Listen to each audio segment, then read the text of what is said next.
Hey, lovely health seekers. I've got a cool idea for you to think about here today. It's from a book that I've been reading called Eat Like the Animals. It's written by a couple of researchers, David Robenheimer and Stephen Simpson. Very cool book, and it talks about how they feel they've proven that humans have only five appetites.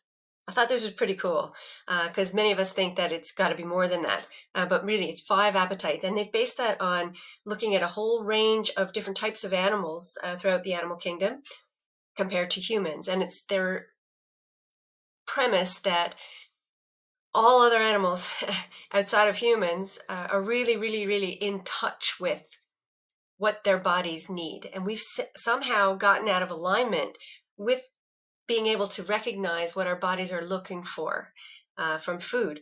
We've got caught up probably in the industry of quick fix, processed food, losing our connection to preparing meals properly, touching our food, growing our food, having that really good relationship with it.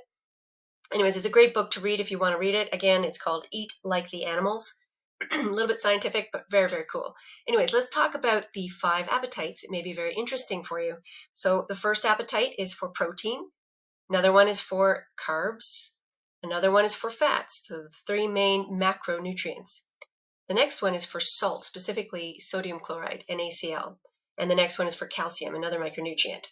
So that's pretty interesting. So if there's four implications for that. So one would be, if you have ever been told, oh, you have PMS, so it must be, and you're craving chocolate, it must be because you have a magnesium deficiency. You may very well have a magnesium deficiency, but you're not craving it for that. It's probably for the carb or its habit. But it's probably for the carb. It's possible that you may be craving some calcium or sodium because a lot of chocolate is very salty. It doesn't, or let's say you have an iron deficiency and you say, oh, you're craving meat because you have an iron deficiency. The chances are really high that it's actually you have a protein deficiency. So it's about really getting in line with those appetites and understanding them, right? So that's one implication. Another implication would be if you're now, as we are in my Easy Way group, if you're eating more of a whole foods diet, you are not going for the processed foods. If you're eating more whole foods, you are definitely going to have less salt, just naturally, because processed foods have a ton of salt added, almost always. Different types of salt and sugars, right? They're laden with it.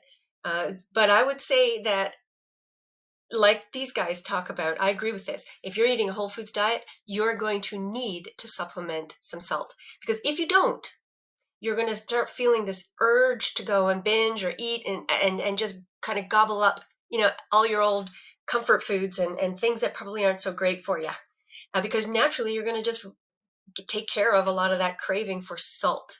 It's not necessarily a craving because it's a comfort food. It's very likely a craving because you're needing some salt.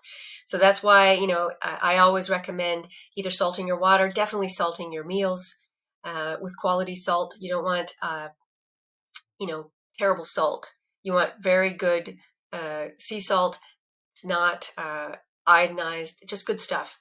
That's very smart. Or you can use packets like LMNT, we call it Element.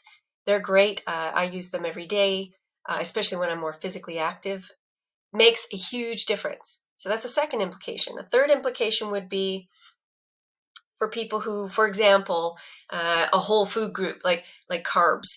For people who tend to go more towards the keto type diet, where they're predominantly eating mostly fats, they've got some fiber, of course, from some vegetables and stuff, but they're eating very low carbohydrates.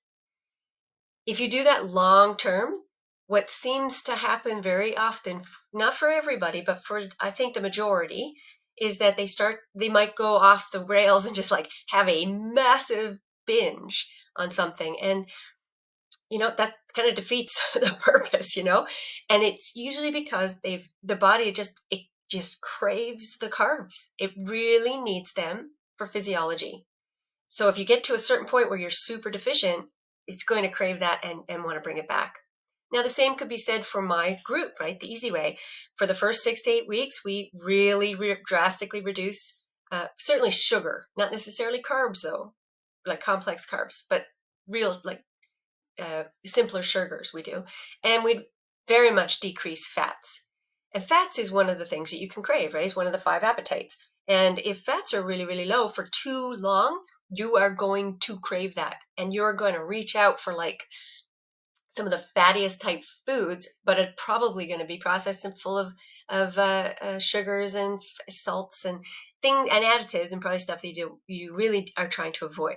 So to avoid those kinds of binge type events, over desirous cravings for even a food group, I would say if you're going to do something like keto, you need to be able to do that with some flexibility built in. It's not pure keto for like ever. It's flexibility. It's like the easy way. We have flexibility. We only do it for up to 8 weeks. We never go beyond 8 weeks doing fat free or much fat less. We always have to bring back the fats because it is a main appetite. It's a whole macro food group. And so we do need it. Our bodies physiologically need that for hormones and for cellular structure, for so very many things. And so temporarily you can get away with it, but not long term. You will have cravings. You will sabotage yourself, not maybe mentally intentionally, but your body physiologically will have that appetite, and it's going to be very hard to avoid that. So you need that flexibility in your eating plans, and we build that right into our program, the easy way. And then, your fourth implication is out of all those 5 appetites, the one that is the most dominant is the craving or the appetite for protein. People probably think it's the carbs, but these guys have proven the dominant appetite is for protein. Wow.